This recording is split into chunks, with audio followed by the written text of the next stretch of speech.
జగన్ ఆస్తుల కేసులో 6 మంత్రులు పలువురు ఐఏఎస్లకు సుప్రీంకోర్టు నోటీసుల అంశం శాసనసభలో దుమారం రేపింది.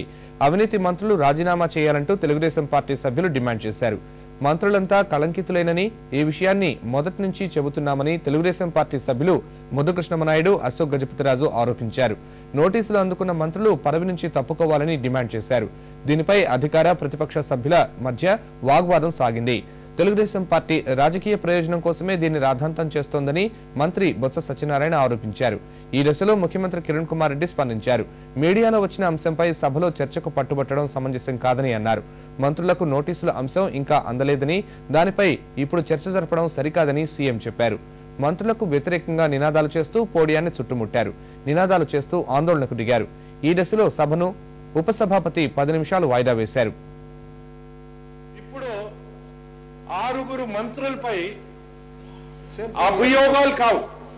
సుప్రీంకోర్టు ఒక prima facie case not made out against them.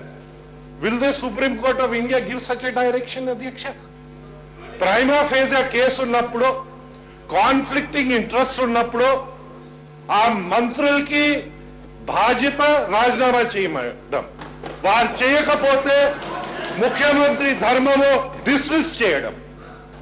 ఇప్పుడు ఈ రోజు ఎవరో ఒక అడ్వకేట్ సుధాకర్ రెడ్డి అనే వ్యక్తి వేసిన దానిపైన ఏదో వచ్చిందని, సుప్రీంకోర్టులో వచ్చిందని రావటం జరిగింది.